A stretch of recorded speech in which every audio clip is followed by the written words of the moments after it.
Karena hanya satu ayat, mari kita baca bersama-sama dalam hitungan 3. 1, 2, 3.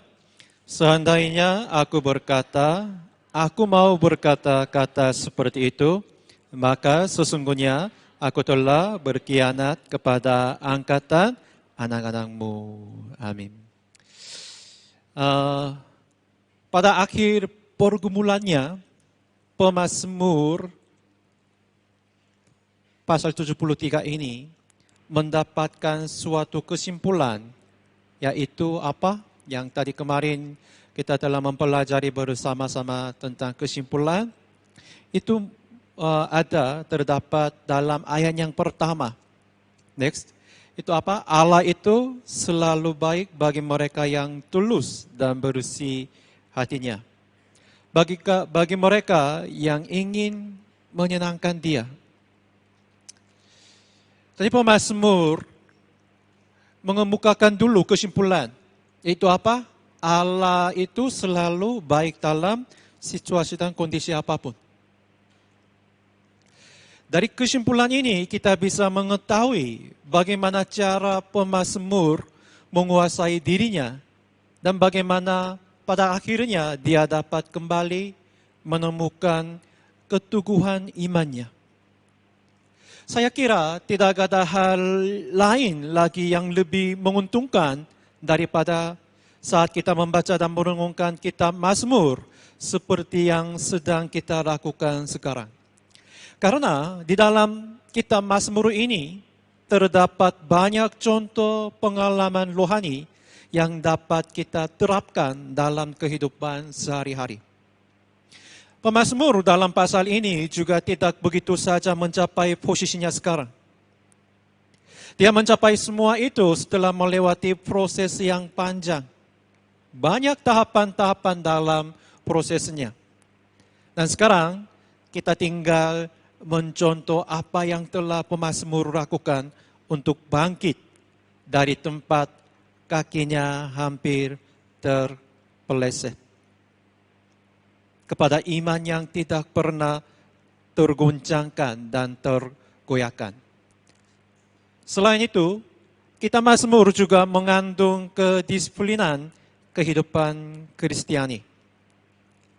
Seperti anggapan kebanyakan orang, sebenarnya tidaklah cukup hanya mengatakan bahwa apapun yang terjadi pada kita, yang harus kita lakukan hanyalah berharap pada Tuhan. Maka semuanya akan beres. Saya menegaskan bahwa hal itu tidak benar. Hal itu tidak benar. Karena berdasarkan pengalaman orang-orang percaya, Tuhan tidak pernah mengajarkan hal ini. Ini bukanlah pengajaran Alkitabiah. Dan bila hanya itu yang harus kita lakukan, maka kita tidak membutuhkan kitab suci lagi. Karena isinya sudah tidak ada artinya. Namun, sejujurnya kita masih membutuhkan kitab suci. Mengapa? Karena di dalamnya terdapat banyak pelajaran-pelajaran berharga yang berguna sebagai penuntun hidup kita. Selain itu, kitab suci juga mengandung kedisiplinan atau aturan dasar dalam kehidupan rohani Kristen. Salah satu hal paling menyedihkan dalam kehidupan Kristen pada saat ini adalah banyak orang percaya yang kehilangan pandangan mereka tentang pentingnya kedisiplinan rohani. Akan tetapi, nenek moyang iman kita percaya pada disiplin. Pentingnya mendisiplinkan hidup seseorang dan mengetahui cara mengendalikan diri dalam menghadapi berbagai macam situasi dan keadaan di dunia ini. Dalam kitab Mazmur, kita akan menemukan contoh yang baik untuk hal ini. Pemazmur mengajarkan kepada kita bagaimana caranya mengendalikan dan menangani diri sendiri. Hari ini merupakan masalah yang sering dialami oleh orang-orang di dunia ini. Bukankah lebih mudah mengurus orang lain daripada diri sendiri? Rahasia terindah kehidupan Kristen adalah kita bisa mendapatkan pelajaran tentang bagaimana menangani diri sendiri, terutama pada masa-masa sulit. Disinilah pemazmur mengajak kita untuk menyelami rahasia tersebut. Jadi satu hal yang saya sangat rindu untuk saudara sekalian, saudara harus belajar bagaimana menangani diri sendiri sebelum lulus di STT Kanan Nusantara. Itulah rahasia yang terpenting dalam kehidupan kita. Masalahnya tidak ada di luar kita. Masalahnya selalu ada di dalam diri kita.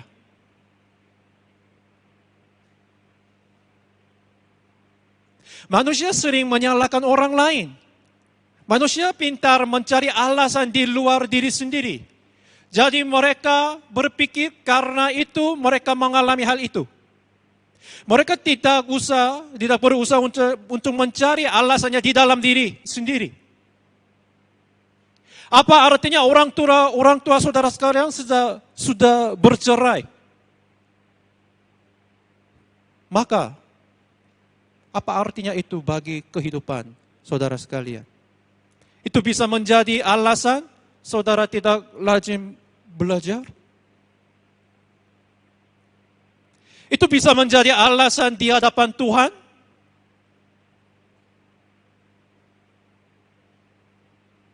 Tuhan, saya mengalami masalah-masalah ini terus-menerus. Saya sudah berdoa, tetapi tidak ada perubahan sama sekali, Tuhan.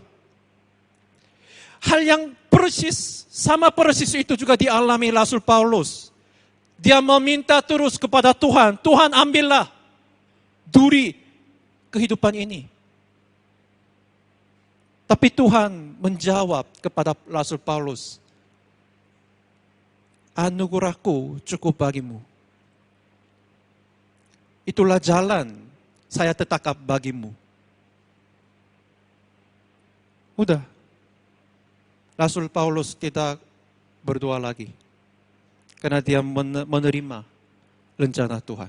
Meskipun rencana Tuhan itu sangat berbeda dengan rencana Paulus.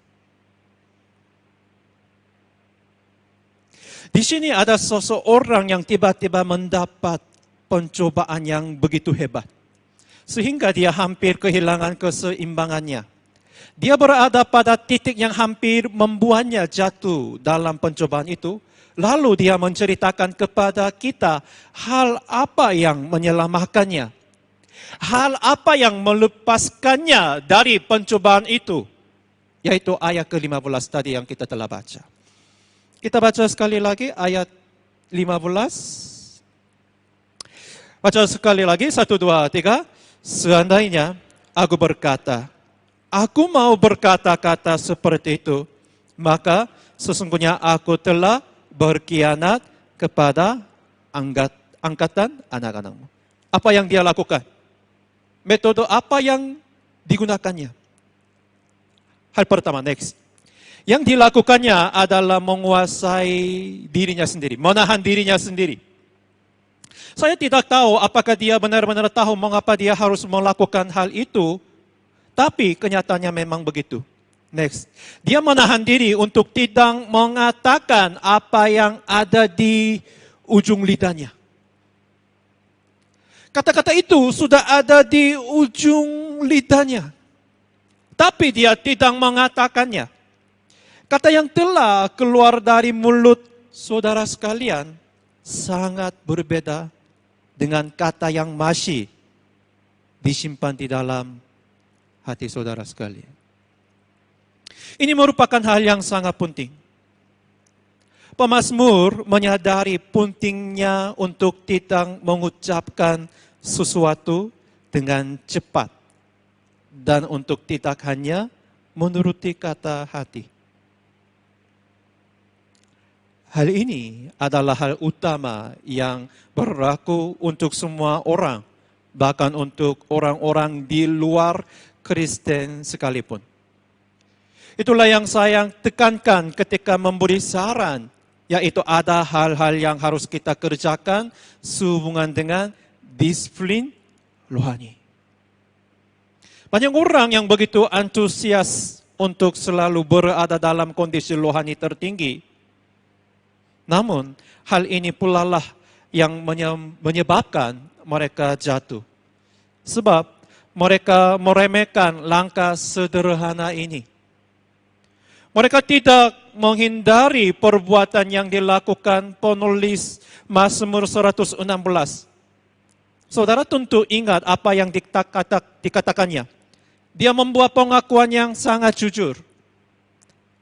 Ini pengakuannya, aku ini berkata dalam kebingunganku, semua manusia pembohong. Dia mengucapkan kata-kata tersebut tanpa dipikirkan terlebih dulu, dan hal itu merupakan suatu kesalahan. Pemazmur dalam Mazmur 73 ini melihat pentingnya untuk tidak mengatakan apa-apa dengan cepat, sekalipun berada dalam posisi hampir jatuh. Adalah salah bagi orang Kristen untuk mengucapkan atau melakukan sesuatu dengan tanpa berpikir panjang. Perjanjian Baru juga menegaskan hal ini. Mari kita baca bersama-sama Yakobus pasal 1 ayat ke-19. Dalam hitungan 3, 1, 3. Setiap orang hendaklah cepat untuk mendengar, tapi lambat untuk berkata-kata, dan juga lambat untuk marah. Saya tidak akan menguraikan ayat ini terlebih lanjut. Tapi bukankah hidup akan menjadi lebih harmonis bila kita menerapkan prinsip tersebut? Berapa banyak masalah yang dapat diselesaikan dengan prinsip ini? Akan banyak kejengkelan, pertengkaran, fitnahan, dan ketidakbahagiaan yang dapat dihindari. Setiap orang hendaklah cepat untuk mendengar, tapi lambat untuk berkata-kata. Karena itu, saudara-saudara, berdiam diri dan berpikirlah.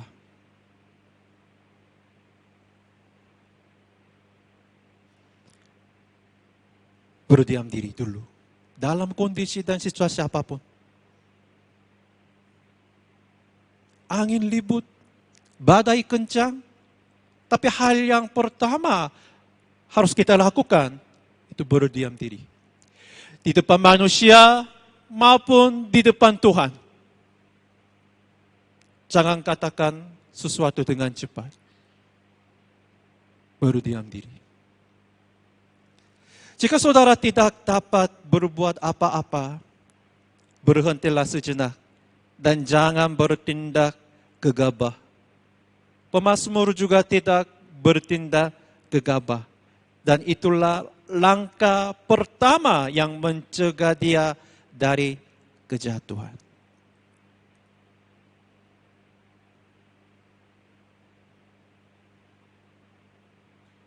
Memang di dunia, kalau berdiam diri, itu dianggap sebagai orang yang bersalah. Dianggap sebagai orang yang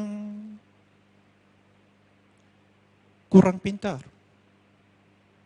Dianggap sebagai orang yang mudah diserang, mudah dipermainkan. Tapi tetap berdiam diri, itu prinsip hidup kita. Langkah berikutnya adalah dia mempertimbangkan dan melihat kembali apa yang hendak dia katakan. Ini sangat penting, mempertimbangkan, melihat kembali apa yang hendak dia katakan, apa yang hendak dia lakukan. Masalah berada di benaknya dan nampaknya tidak ada seorang pun yang dapat menyangkalnya karena kenyataannya memang seperti itu adanya. Orang-orang fasik hidup dengan makmur, sedangkan aku selalu berada dalam kesulitan. Sepertinya semuanya begitu jelas. Lalu, haruskah aku mengucapkannya? Tidak. Itu kata pemazmur ini. Dia mulai bercakap-cakap dengan dirinya sendiri. Dia meletakkannya masalah itu di hadapannya. Ia mengamatinya sekali lagi dan menemukan bahwa masalah itu merupakan masalah yang penting. Akan ada banyak masalah yang dapat dihindari bila orang mau mengamati kembali sesuatu dengan mendalam. Saudara-saudara, hampir 1 tahun kita mempelajari metode PA induktif. Intisari dari PA induktif itu apa? Itu sangat sederhana. Membaca pulang-pulang berulang-ulang. Tapi banyak orang pikir kalau saya sudah 1 kali baca atau 2 kali baca, saya sudah pahami semua makna atau arti ayat-ayat itu. Tapi sangat salah. Jadi waktu saya masih mahasiswa di STT, salah satu slogan di sekolah saya, itu sebelum menyampaikan firman Tuhan, teks itu harus baca 100 kali. Berapa kali? 100 kali. Puji Tuhan, hari ini cuma 1 ayat teksnya. Tapi kalau saya menyampaikan 10 ayat atau 1 perikomnya mungkin kira-kira 20 ayat, berarti dosen-dosen saya tidak kasih izin sebelum membaca 100 kali. Sebelum membaca 100 kali tidak boleh menyampaikan firman Tuhan. Wah, itu bosan sekali. Jenuh. 1 kali baca, 2 kali baca, 10 kali baca, mungkin bisa 20 kali baca. Tapi hampir waktu saya membaca 30 kali, saya mau rasa, wah saya tidak bisa lagi. Tapi yang sungguh ajaib, sungguh menakjubkan, itu hampir lewat 50, 60, tapi setiap kali saya baca, saya mendapatkan sesuatu yang baru. Kata-kata yang dianggap sebagai saya tahu, kata-kata yang saya sudah kenal, saya sudah mengerti, itu mulai berbicara kepada saya dengan cara yang sangat baru. Dulu saya tidak memperhatikan kata ini, tapi sekarang saya ingin tahu kenapa penulis berkata seperti itu. Ada seorang pendeta yang sungguh pintar mengembalikan jemaat-jemaat.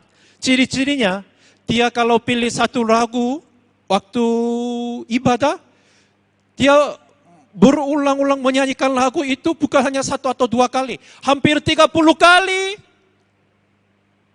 dia menyanyikan lagu itu, 1 lagu itu saja. Pasti saudara pikir, wah itu sangat bosan. Tapi pada akhirnya, hampir jemaat menangis, mulai menangis. Hatinya tersentuh.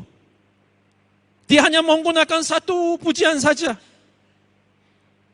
Tapi ketika berulang-ulang, jemaat bisa masuk ke dalam lebih dalam hadirat Tuhan. Lirik-lirik itu mulai menjamah hati jemaat. Itu kuasa pengulangan. Kuasa dari repetisi.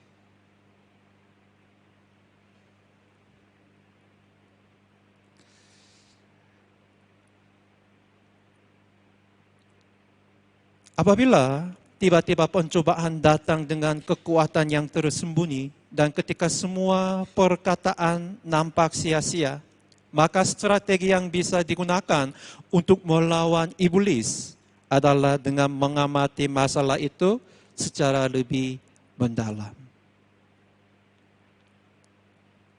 Jangan anggap diri sendiri sudah mengerti semua, sudah tahu segala sesuatu, sudah melihat semua sisi dan aspek?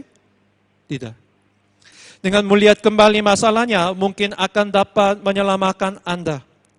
Dia melihat kembali masalahnya secara lebih mendalam, menyeluruh, dan menyelidikinya dari berbagai sisi. Next, tindakan pemazmur yang saat ini menunjukkan bahwa dia mempertimbangkan setiap konsekuensi yang mungkin muncul dari apa yang akan dikatakannya. Jadi dia mulai memikirkan tentang konsekuensinya. Sekali lagi kita melihat prinsip yang besar. Tidak ada perbuatan manusia dalam hidupnya yang tidak mengandung konsekuensi. Setiap akibat mempunyai sebab. Dan setiap sebab menghasilkan akibat. Banyak masalah yang muncul karena kita lupa bahwa suatu sebab menghasilkan akibat. Dan sebaliknya, suatu akibat mengarah pada konsekuensi yang tidak dapat dihindari. Dengan tipu muslihannya, iblis mengarahkan perhatian kita hanya pada masalah yang ada di depan mata kita. Dia meletakkannya di depan kita sedemikian lupa sehingga pikiran dan perhatian kita hanya tertuju pada masalah itu tanpa mempertimbangkan konsekuensinya. Namun, pemazmur dengan jeli melihat konsekuensinya. Dia berkata, seandainya aku mau berkata-kata seperti itu, maka sesungguhnya aku telah berkhianat kepada angkatan anak-anakmu. Maksudnya berdosa di hadapan Tuhan. Dia mempertimbangkannya dengan cermat konsekuensinya yang mungkin muncul dan menghadapkannya dengan dirinya sendiri.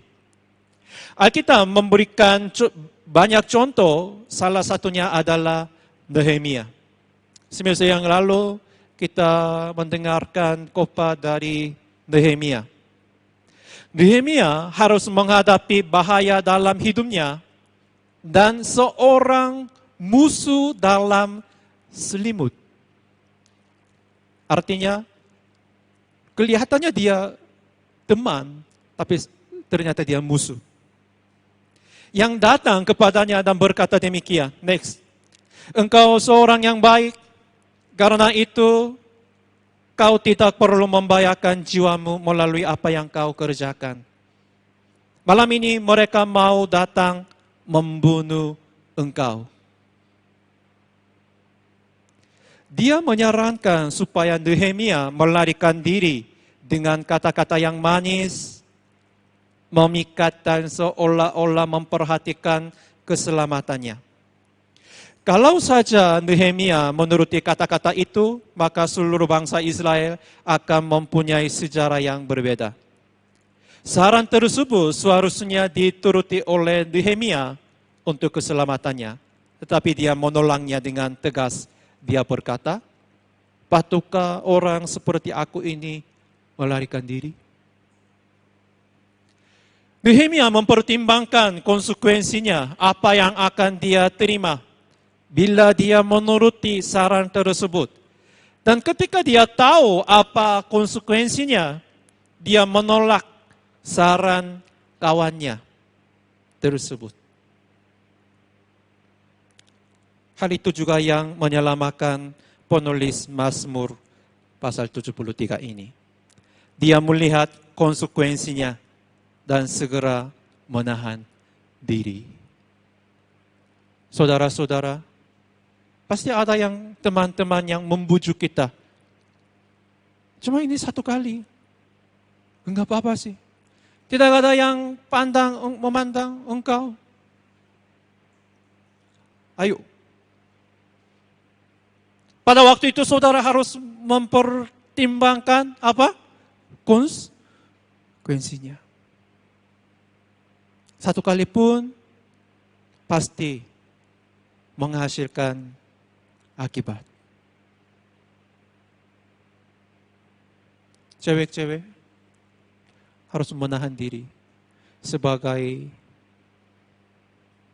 gadis yang bijaksana. air yang sudah tumpah tidak bisa kembalikan lagi. Jangan satu karena godaan laki-laki. Kalau mereka melarikan diri, udah.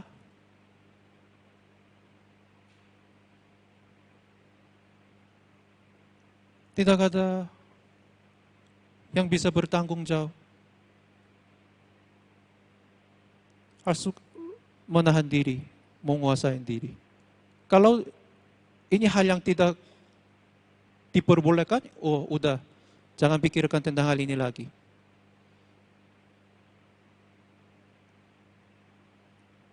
Paham maksud saya? Paham? Laki-laki, jangan menggoda perempuan. Jangan menjadi alat iblis. Harus menjadi alat Roh Kudus. Amin.